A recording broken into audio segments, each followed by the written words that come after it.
бе? Біздің университеттің студенттері. Сәлеметсіз бе? Біздің құрметті қауым, кешіріңіздер. Біздер үйреніп қалдық маскамен жүру. Бетпердесін шешпей. Бүгінгі бастаған дәріс жиынтығымыз 2021 жыл Қазақстан тәуелсіздігін 30 жылдығын тойлау жылы болып тұр. Бұл жүріп өткен жолды түсінуге жақсы себеп деп атап өтті республика басшысы Қасым-Жомарт Кемелұлы Тоқаев. Бүгін біз 19-21 ғасырдағы басындағы қазақстандық бейнелердің тарихы мен визуалдық антропологиясы, эволюциясы мен субъектінің қалыптасуы тақырыбындағы білім және ғылым министрлігінің ғылыми жобасы бойынша дәрістер жиынтығымын бастаймыз. Қазақстандық социумның тарихы жадындағы көрнекі нарративтерді тарихи антропологиялық зерттеу және осы зерттеулердің нәтижелерін көпшілікке тарату біз үшін қажетті және өзекті болып көрінеді. Тарихшылардың зерттейтін немесе шығаратын тарихи нарративтерді визуалды салада айқын біліне алады. Көрнекі контент Қазақстанның мәдениет нысандарының синтетикалық сипатын көрсетеді және олардың өзгеруін кешенді пәнаралық зерттеуге мүмкіндік береді. Зерттеудің мақсаты 19 ғасырдың аяғы, 20 ғасырдың басындағы қазақстандық мәдениетінің көрнекі көздерінде субъективтілік алудың көрнекі нарративтері мен практикаларын тарихи антропологиялық зерттеуін жасау. Қазақстан мәдениетінің көрнекі нысандарындағы субъектілік проблемаларын ұғына үлес қосуымен байланысты көрсетеді. Көрнекі дереккөздерді кешенді зерделеу және олардың қазақстандық тарихи антропологиялық білім жүйесіне кірігуі тарихи сананы жаңғыртуға ықпал ететін болады.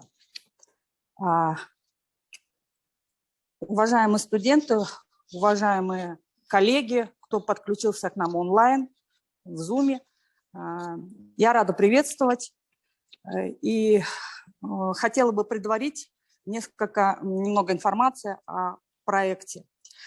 2021 год – это год празднования 30-летия независимости Казахстана. Это хороший повод для осмысления пройденного пути, как отметил глава государства Касым-Жомарт Кемелевич Токаев. И сегодня мы начинаем лекторий в рамках научного проекта «Визуальная антропология. История образов казахстанской культуры 19-го, начала 21 века. Эволюция и обретение субъектности», чтобы представить промежуточные результаты нашей работы, нашей исследовательской группы. Историко-антропологическое изучение визуальных нарративов исторических событий и исторической памяти казахстанского социума и популяризация результатов этих исследований представляется нам необходимым и актуальным. Исторические нарративы, производимые или исследуемые историками в тексте, в нарративе, не менее ярко и отчетливо проявляются в сфере визуального. Визуальный контент отражает разнообразный характер форм казахстанской культуры и дает возможность комплексного трансдисциплинарного изучения их трансформации. Цель проекта состоит в историко-антропологическом изучении визуальных нарративов и практик обретения субъектности на визуальных источниках казахстанской культуры конца XIX – начала XXI века в контексте задач модернизации исторического сознания. Исследование направлено на осмысление проблем субъектности в визуальных формах культуры Казахстана за такой длительный исторический период. Комплексное изучение визуальных источников и их интеграция в систему казахстанского историко-антропологического знания будет способствовать модернизации исторического сознания. Сегодня первая лекция посвящена фотографиям, материалам, визуальным материалам семейной истории. И это не случайно, потому что второе воскресенье сентября с 2013 года у нас отмечается как День семьи. И это было учтено при составлении лектория, тем более сентябрь – это начало учебного года.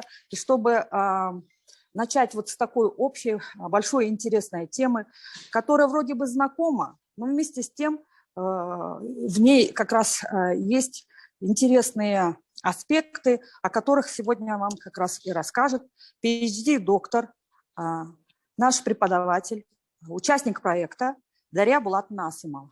Пожалуйста. Спасибо. Жақсы рахмет.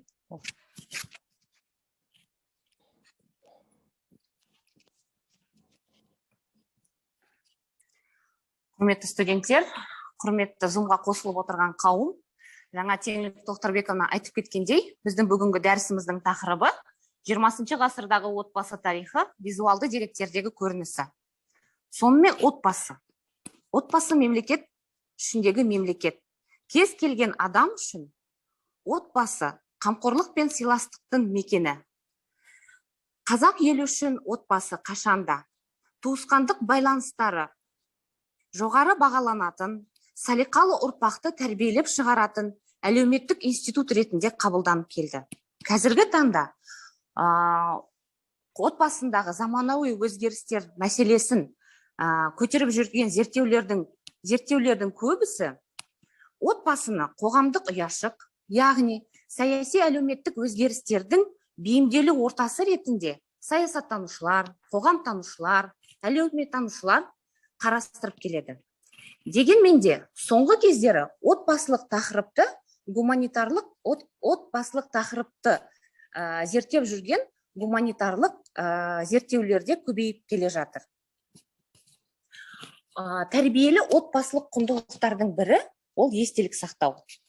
Естелік сақтау негізінде отбасы жады қалыптасады. Отбасы жады деген түсініп отырсыздар ғой, отбасы жады деген отбасы, орысша айтқанда историческая память семьи дейміз, отбасы жады қалыптасады. Бір отбасының жады қоғам жадымен теңестіруге болады. Ал қоғам жады ол күллі бір социумның, тұтас бір ұлттың жүріп өткен жолы, тарихы деп айтуға болады. Жаңа айтып кеттім, гуманитарлық зерттеулер көбейіп жатыр.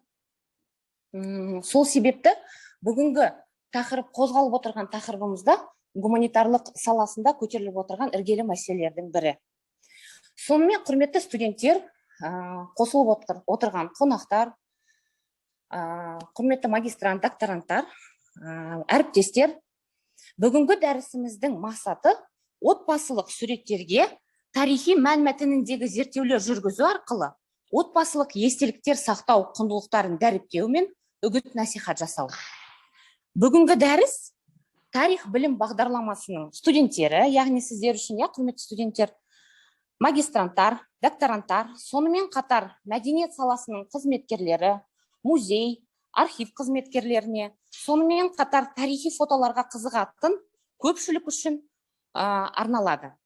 Бұл дәрістің мақсаты, жаңа айтып кеттім, фотосуреттердің деректік ерекшелігі туралы түйсік қалыптастыру, визуалды деректер туралы мағлұмат беру, фотодағы бейнені синтездік, герменевтикалық, пәнаралық талдау арқылы фото деректің сақтап тұрған ақпараты мен тілін түсіну дағдыларын дамыту үшін арналған.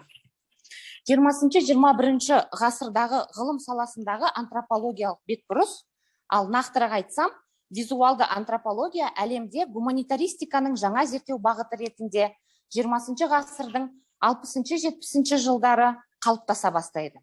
Визуалды антропология деген естулеріңіз бар ма? Визуалды антропология деген қоғамның визуалды параметрлерін зерттейтін және түрлі мәдениеттер көбінесе визуалды, яғни әртүрлі бекітілген әлеуметтік антропологияның бір бөлігі.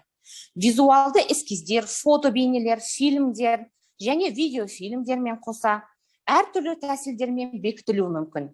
Ал визуалды антропология осындай тәсілдерді тарих, әлеуметтану және антропологияда қолданудың салдарын зерттейді. Қазақстан тарих ғылымында антропологиялық бетбұрыс айтарлықтай жаңа сала болып табылады. Оның себебі тәуелсіздік қалыптастыру жылдарындағы тарихи тұжырымдардың түсінудің парадигмаларының өзгеруі. 2000 жылдардың басында ғана қарқынды жүре бастады.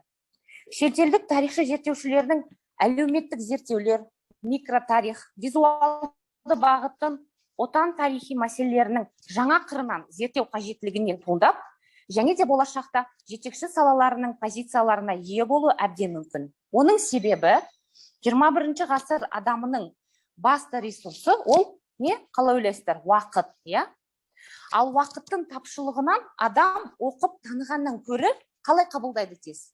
Көру арқылы қабылдайды. Яғни, көру арқылы да ассоциациялық жады негізінде есте көбірек сақталатыны дәлелденген.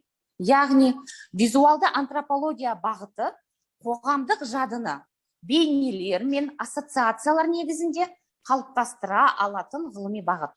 Бейнелер, яғни образдардың айқын бір көрінісін, ол әрине фото кешіріңіздер, кинодан байқай аламыз.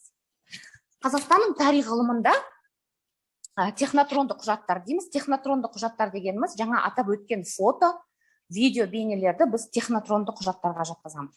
Яғни технотронды құжаттарды сақтау, дерек ретінде пайдалану мәселесімен белсенді айналысып жүрген тарихшы ғалымдар бар. Атап айтсақ, олар Алла Федоровна Ситова, Гүлзира Шымхановна Сексенбаева. Ал визуалды антропологиямен және әлеуметтік тарих мәселесі қозғап жүрген отандық танымал ғалымдар ол Мәмбет Қожабаевич Қойгелдиев, Теңіз Тоқтарбековна Далаева, Махаббат Маликова Қозбаева, тағы да басқалары. Ресей мен шет елдің тарихшы ғалымдардың арасында да бұл бағыт үлкен сұранысқа ие.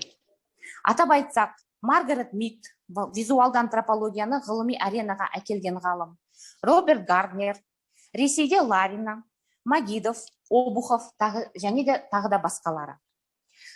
Енді отбасы тарихын фотодеректер арқылы қорытудың тарихи зерттеу оптикасынан қарастыратын болсақ, бұл жердегі басты мәселе отбасы мүшелерінің түсу тәжірибесі неден туындаған, яғни не үшін, қандай позициямен барып фотоға түскен туындайды. Яғни отбасы мүшелерінің жаңа айтып кеттім, фотоға түсу неден туындаған, не мақсатта жасалғанын түсіну болып табылады.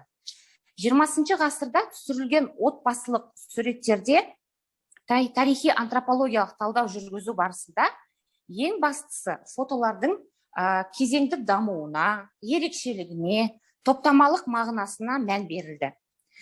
20 ғасырдың 60-70 жылдарында фотоға түсудің жаппай айналымға түсуінің себебі отбасылық суреттердің трендке айналуының кезеңінің тұспа-тұс келуі.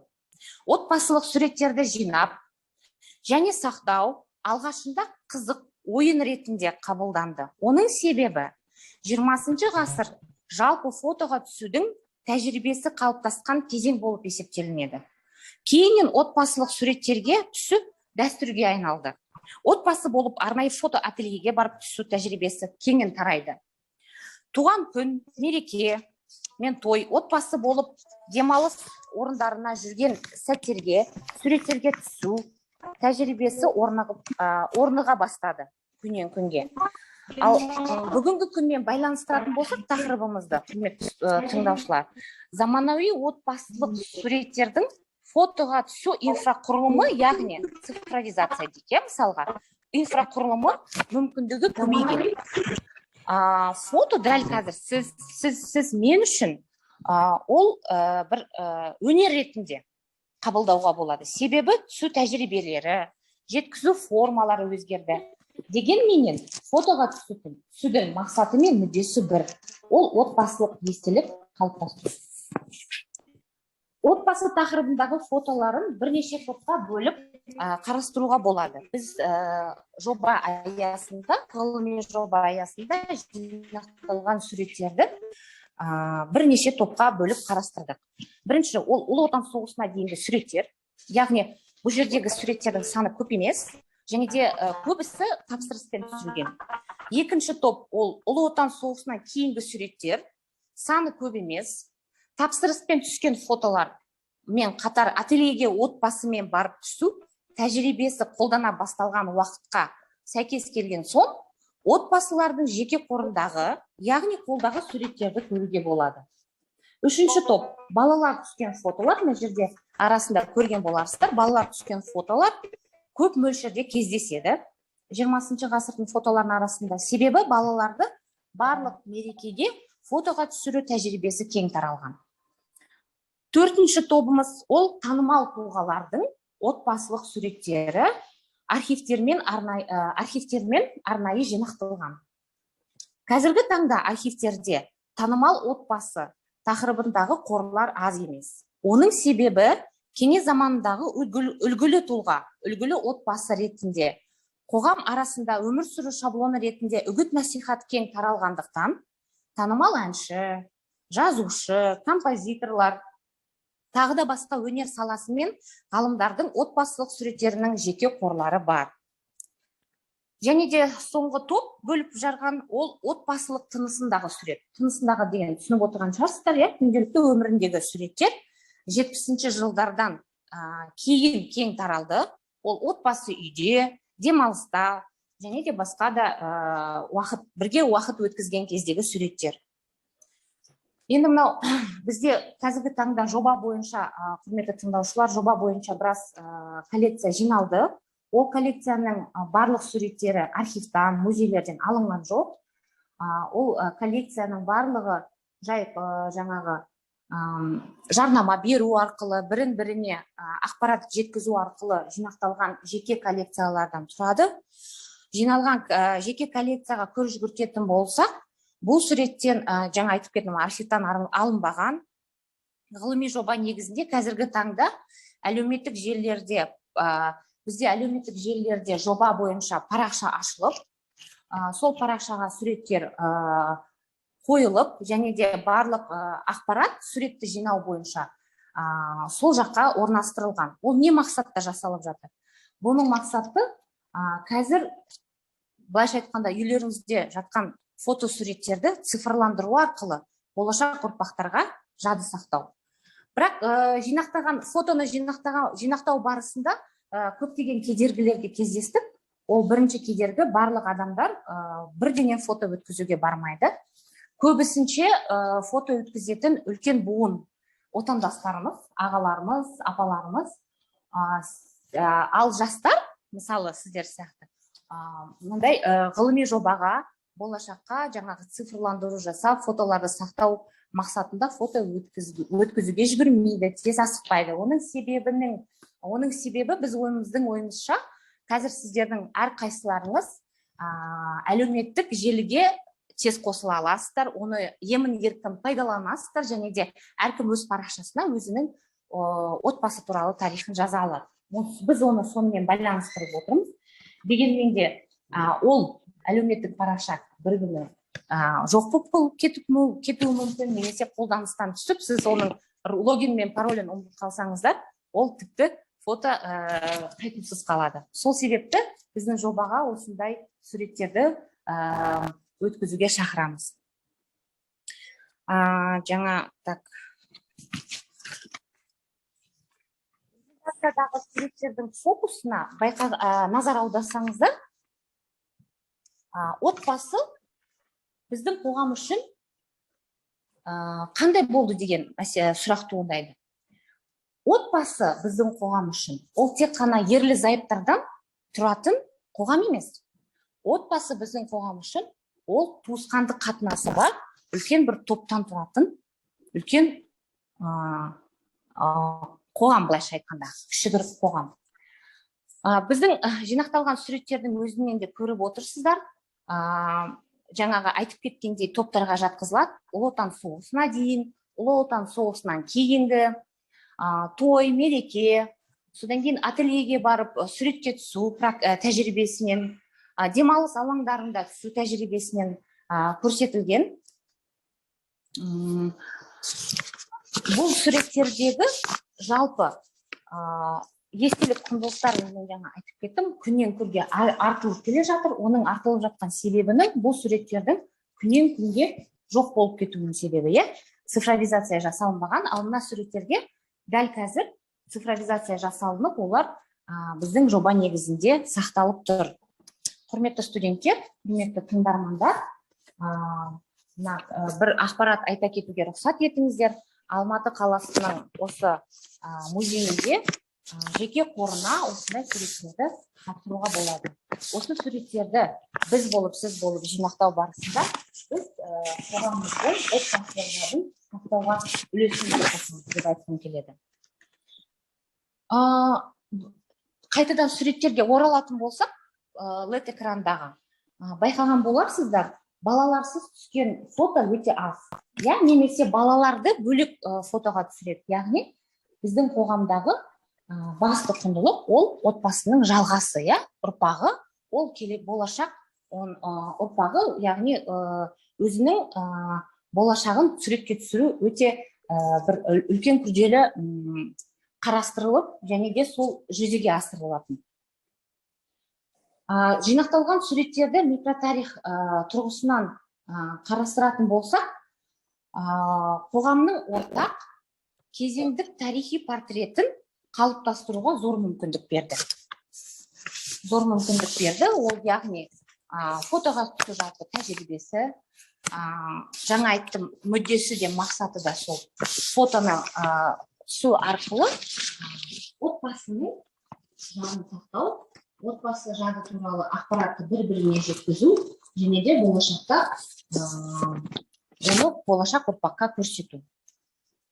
Викторбековна, менде жалпы барлығы осы. Сұрақтары болса, студенттерден немесе қоя беріңіздер.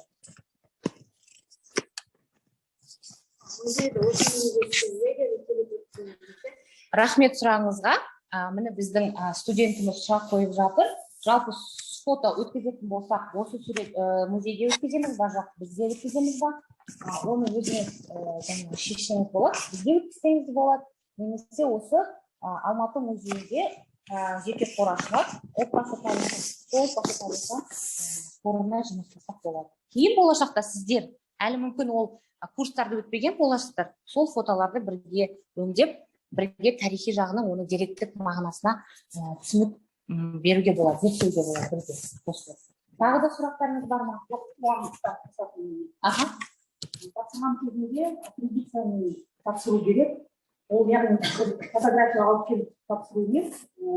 Қысқаша тарихын жазып кетесіз. Ол қай жылдарда, қай регион, қандай қаласының, қай облысының көрсетсеңіз болады. Керек өйткені ертеңгісі біздер ол састырма кезде мүмкіндік береді бізге зерттеуге, талдау жасауға. Өйткені әрқайсысы тарихи кезеңіне байланысты, тарихи регионға байланысты.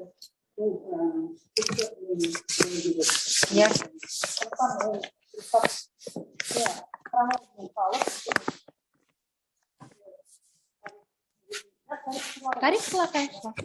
Дұрыс, Викторбековна дұрыс айтып өтті. Егер де сіздер болмаса сіздердің туысқандарыңыз фотоны тапсыратын болса, онда фото қай жылы түсірілген, қай жерде түсірілген, және де фотода бейнедегі кім. Мысалы, мынау жинақталған фотолардың отбасы туралы мағлұмат бар, дегенмен де оны кім түсіргені туралы мағлұмат жоқ. Белгісіз. Ал бірақ ол сурет қай облыста және де қай жылы түсірілгені туралы мағлұматты көріп отырсыздар. Сіздерден тағы да сұрақ күтіп отырмыз.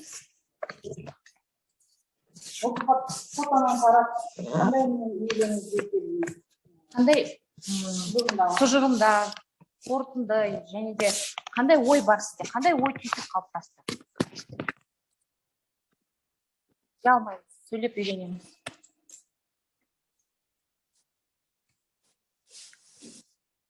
Ақын баламыз,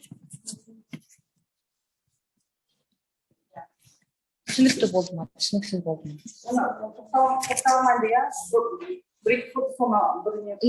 Тоқтап жібересіз ба, лед экранды? Тоқтата аласыз ба лед экранды?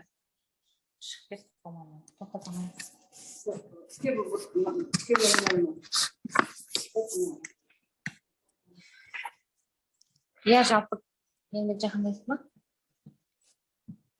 Мәселен, мына жерде 13 суреттің екеуі той суреттер. Соны талдайтын болсақ, той суреттерін. Жалпы қолдан жиналмасақ та, Қазақстан Республикасының орталық архивінде де той тематикасына көптеген суреттер бар. Ең бастысы, бұл жерде тағы да айтып өтейін, осы жылдарда кеңес заманындағы бірінші фотоаппараттың алғашқы пайда болуынан бастап, осындай той суреттері түсіріле бастады. Той суреттерінің басты мақсаты және де той кезіндегі отбасының көрінісін түсіріп ал, отбасы көрінісін бейнелеу, сол бейнелер арқылы отбасы тойдың неғұрлым деңгейінің, қалай өту деген деңгейінің бейнелерін көру, болашақта сол өте тағы да қазір тойдың мысалы Түркістан облысынан 2 тойдың суреті бар. Түркістан облысынан, бірақ қарайтын болсаңыздар, Түркістан облысындағы суреттер болғанымен екеуі де 2 түрлі отбасылық түсініктеріндегі суреттер. Мысалы, мына сурет. Арасында 10 жыл. Иә, дұрыс айтасыз. Арасында 10 жыл. Яғни 10 жылдың ішінде отбасылық суреттердің, соның ішінде той суреттерінің суретке түсіру ықпалы ауысуына көруге болады. Қалай ауысты? Не ауысты? Жалпы той суреттерінің басты фокусы неде? Объектив нені түсіргісі келді, және де объективтің мақсаты қандай болды? Сақталды ма? Иә, соны жаңа айтып жатырмыз. Иә, айтып жатырмыз, жаңағы осы 2 той суреттерін алсақ, 2 той суреттерінде де бір облыста түсіргенімен отбасылық тәрбие, отбасылық құндылықтарды жаңағыдай қабылдау, ол құндылықтарды сақтау, әдет ғұрпына сәйкес той киімінің үлгісі де әртүрлі. Иә, байқаған боларсыздар. 1967 жылы Түркістан облысында түсірген суретте кішкене түзу кәдімгі көйлек та. Иә. Ал 1977 жылда ол жерде кәдімгі кішкене көйлек. Иә, кішкене одан кейін ұзындығын қараңыз, иә. Жалпы басындағы киім образдары да бөлек. Одан кейін жаңағы подача дейміз ғой, оны көрсетудің өзі де ерекшелігі бар екеуісінің. Бірақ екеуі де бір облыста. Ал егер де мысалы барлық егер суреттерді көрсететін болсақ, той суреттерін, әр облыстың біздегі Қазақстандағы әр өңір, әр облыстың суреттері әртүрлі. Өте ерекшеленеді. Антропологиялық тұрғыдан қарайтын болсақ, дәстүр, салт дәстүрді сақтау, трансграничный дейміз ғой, регионды аймақтар, олар жаңағы өзінің көршілес аймақтардың дәстүр әдеттерін қабылдайды, және де сол дәстүр әдеттеріне жақын өткізіп, жақын киіну үлгісі, жалпы өзін көрсету үлгісі, той суреттер. Киіну үлгісі, өзін тойда ұстау үлгісі, барлығы да ерекшеленеді. Иә, айтып жатырмыз. Келіншек дейміз, қазақша. Келіншектің, мына 2 келіншектің киім үлгісі, бірақ дегенмен де жаңа айтып кеттік студенттермен, бір облыста түсірген суреттер болғанымен, бұл Шымкент қаласы, бұл Түркістан облысы 67 жыл. Назад. Түркістан облысы 67 жыл назад, ал бұл Шымкент 77 жыл. Жаңа студенттер де жақсы атап өтті, арасында 10 жыл бар, яғни 10 жылдың ішіндегі дәстүр, өзін ұстау, өзі объективте көрсету үлгілері де ауысқанын көруге болады. Ол келіншектің киімінен болсын, ол фотодағы қасында тұрған туысқандардың бейнесінен де көрінуге болады. Байқағандай боларсыздар, барлық фотода бала бар дегендей, бұл фотода да кішкентай бала бар. Келесі, ал бұл фотоға келетін болсақ, 67 жылы, алдындағы фотодан қарағанда 10 жыл бұрын түсірілгенімен, келіншектің киім кию үлгісі, жалпы объективтің осы суретті түсіру ерекшелігінен де байқауға болады. Ана жақта мысалы 77 жылы көбісінше жаңағы ЗАГС дейміз ғой, неке қию орындарында суретке түсу тенденциялар болса, 67 жылы көбісінше некені үйде қиып, отбасы киім, жаңа той киіммен бірден сол үйінде тойды өткізіп тастайтыны көрінеді. Себебі мынау қарасаңыздар, бұл үйдің шкафы. Көрдіңіз ба? Үйдің шкафы, киім салу шкафы, және де келіншекпен жігітіміз біздің үйде бірден фотоға түсіп, үйде тойын тойлап өткізу әдеті болғанын көрініп тұр. Ал 77-ші жылғы той суретіне қарайтын болсақ, ол жердегі ерекшелік ол ЗАГС, ол суреттің артында жазу бар, Шымкент қаласының ЗАГСы. Бұл жерде суреттің артында жазу бар, Шымкент қаласының ЗАГСы. Міне ЗАГСтан шығып, қыз бен келіншек пен жігіт жаңағы той тойлауға бет алған сәттеріне. Әрине. Жоқ, дегенмен де бұл уақыттағы мысалы 67-ші жылғы, 77-ші жылғы Ақтау өңірінен бар ма? Ақтау өңірінен суреттерін алатын болсақ бізде бар. Ол той суреттері қыз келіншектің киім үлгісі дәстүрлі киімде болды. Жігіттің де киім үлгісі дәстүрлі тұрғыда киініп, той жаңағы суреттеріне түскен бейнелерінде ұлттық киімдермен, ұлттық әшекейлермен бейнеленген. Ал оңтүстік, Алматы облысы, Шығыс Қазақстан, сонымен қатар солтүстік Қазақстан, орталық Қазақстандардың көбісінде ақ үлгідегі қыз келіншектің ақ үлгідегі киімі киілген болады. Міне бір ғана той фото арқылы біз тойдың аймақтарға байланысты трансграничный дейміз ғой, трансграничный аймақтарда орналасқан аймақтардың той үлгісін және де ол жақтағы бейнелер арқылы жалпы той суреттерін не үшін жасалғанын анықтап көре аламыз. Сұрақтарыңыз бар ма? Басқа суреттерден мүмкін сұрақтарыңыз туындаған шығар. Содан кейін бұл жердегі айтып өтетін жай, мысалғы қала суреттеріне қарағанда, ауыл суреттерін табу өте қиын. Қала суреттері отбасыда жеке коллекциясында көп сақталған, ал ауыл суреттері мүлде сақталмаған. Мүмкін себебінің біреуі ауылда ателье болмаған, ательеге барып түсу өте ол жаңағыда уақыт жағынан көп уақыт алды. Ол үшін отбасы қалаға барып демалыс кезінде түспесе, кез келген қалаған уақытында отбасылық суретті жасай алмаған. Сол үшін ауылдық суреттер қалалық суреттеріне қарағанда өте құнды, әсіресе ең соңғы сурет кәдімгі тұрмыстағы сурет. Міне тұрмыстағы сурет ата мен апаның жай үйінде тұрмыс тіршілігі кешіп жатқан кездегі сурет, өте раритетті сурет, себебі бұндай суреттер жоқтың қасы.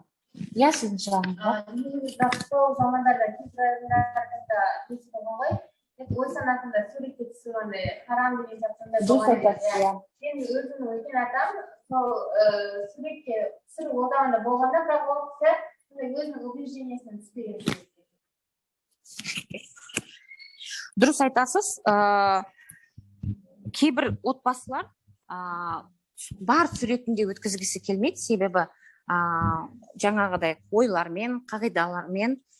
Кейбір отбасылар мүлде ондай суреттер жасалған жоқ. Шын мәнінде де бұл жерде де мүмкін отбасыдағы бір енді діни деп айта алмай, ділдік дейді ғой, ділдік түсінік, ділдік түйсік негізінде сондай фотолар жинақталмаған болар. Ондай да отбасылар бар. Пікір білдірсем бола ма екен? Міне мен ғылыми жетекшім 47-ші жылғы фотоның тарихын жайлы кішігірім айтып кеттеп жатыр. Мысалы, біз айтып кеттік, жаңа суреттер топ-топқа бөлінеді дедік. Бірінші топ ол соғыс жылдарының алдындағы сурет, екінші топ соғыстан кейінгі суреттер. Енді мына соғыстан кейінгі суреттерге мән беретін болсаңызда, қандай ерекшелік көрінеді? Дұрыс айтасыздар, ер азаматтар жоқ, өкінішке орай. Көбісінше Ұлы Отан соғысынан қайтып келмеген. Бұл жерде де суреттелген, бейнеленген әйелдер, ол мына екі жеңгесі көрініп тұр, басында орамалдары бар. артында екі қайын сіңлісі бар, және де кішкентай балалары қолдарында. Бұл негізі бұл келіншектердің жолдастары қайтып келген соғыстан, дегенмен сол жақта алған жаңағы жарақаттардан қайтыс болған. Сол себепті мына балалардың жастары да кішкентай көрініп тұр. Осындай жаңағы мен айтып өткендей, соғыстан кейінгі суреттердің ерекшелігі осындай. Жаңағы көбісінше әйелдер, балалар ғана суреттеледі. Ер азаматтар ол суреттерде аз суреттеледі. Бірінші суреттен бастай берейік. Тен Тұрбековның үйтіп жаңа қозғап жатқан себебі балалар түсінбей отыр ма, үндемей отырғанына қарағанда деп ойлап отыр. Бұл жердегі суретті айтатын болсам, бұл суреттегі ата мен әженің балалары мереке, той және де демалыс кездерінде үйге келіп тұрады. Сол демалыс кездерінде үйге келіп тұрған кездегі суретке түсу әдеті көрінеді. Яғни міндетті түрде. Мүмкін сіздер де қазір оқудан үйге барған кезде қонақ келеді, туысқандар келеді, сол жерде суретке түсу әдеті де әлі сақталған. Келесі. Пікір білдірсем бола ма екен, Бұл сурет демалыс.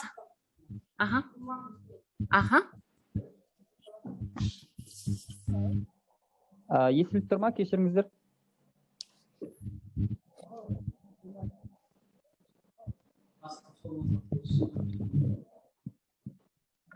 Қайырлы күн, бүгінгі жиынға қатысушылар.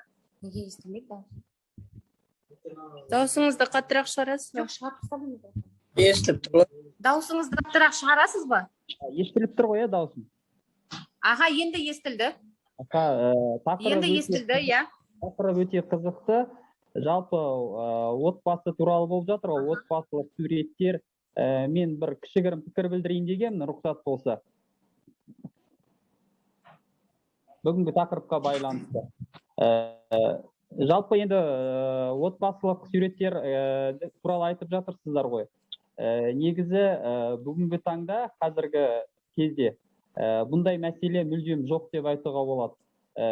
Жаңағы сіз көрсеткен отбасылық суреттер, басқа да суреттер болсын, 90 жылдардың аяғына дейін осы әдет сақталып келді. 2000 жылдан кейін мүлде жаңағы отбасылық суретке түсу, жаңағы отбасының бір сақтап қалу әдебі 2000 жылдардан кейін мүлдем сақталмады десек те болады. Ал 2000 жылға дейінгі отбасылық сурет түскен отбасылық суреттер бір отбасының сақталып қалуына, бір отбасындағы тәлім тәрбиеге байланысты бір үлкен көмек береді деп ойлаймын. Жалпы бүгінгі таңда да енді тарихта қалу мақсатында, отбасымызды сақтап қалу мақсатында сол отбасылық суретке түсу әдебін сақтап қалуымыз керек. Ол бүгінгі күнде де жалғасу керек және сол жолдан айырылмау керек деп ойлаймын.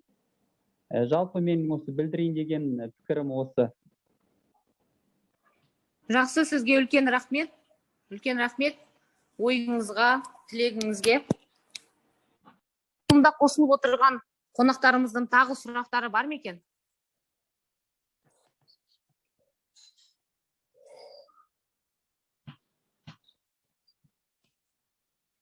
Құрметті студенттер, сіздердің сұрақтарыңыз бар ма? Теңлік Тоқтарбековнаға бір сұрақ бар еді. Қорыта айтқанда, жаңада Zoom-ға қосылып жатқан Алмат есімді жігіт айтқандай, бүгінгі тақырыптың өзектілігін түсініп отыр.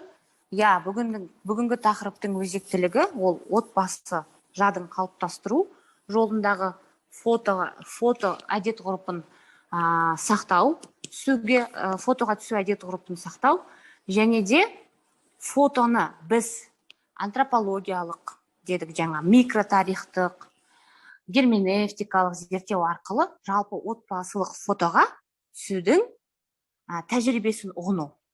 Сол тәжірибесін ұғыну арқылы бүгінгі отбасылық құндылықтарды сақтау. Ол отбасылық құндылықтарды тарату, қоғам арасында кеңінен тарату болып табылады. Сіздерге тыңдағандарыңызға рахмет. Теңтұрбектің айтатыныңыз бар ма?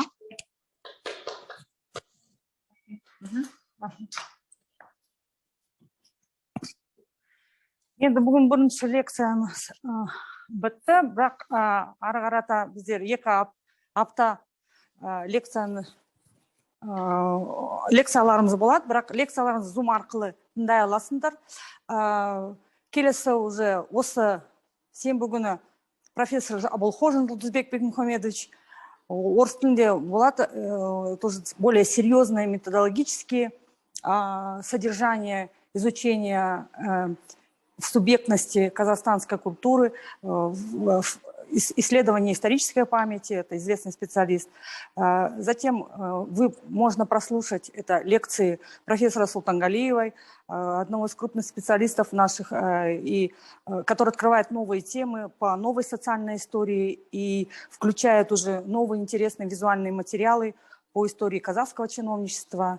Это исследование Дины Ахметжановны Абулхожиной, известного, Аманжоловой, Дина Ахметжановна, которая, өзіңіз білесіз, алаш туралы да көп жұмыстары шығарылған. И какие пути выявления этих источников начала 20 века, какие встречаются теоретические вопросы, связанные с этим, вы можете прослушать в ходе этих лекций. В проекте участвуют молодые специалисты, наши докторанты.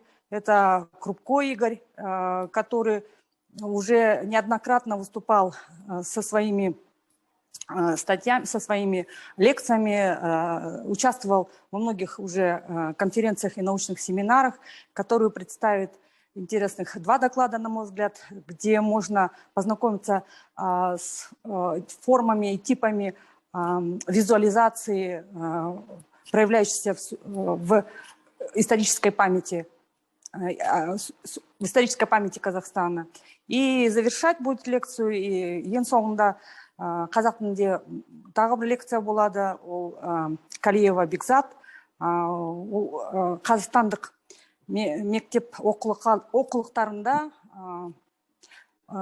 тарихи өлкетану оқулықтарында сол тарихи жадының көріністері қандай екен, қалай оны балаларға көрсетеді, соған лекцияны арнайды. Рахмет. Сұрақтарыңыз болмаса, жақсы. Рахмет.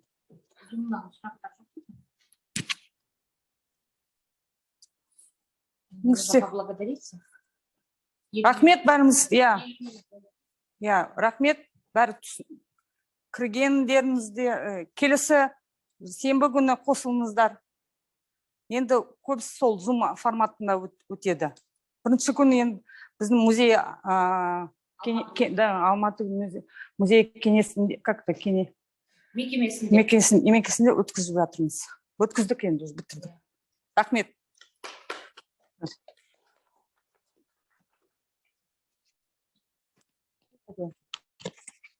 Запись шла, да, уже? Да, он у него сохранится.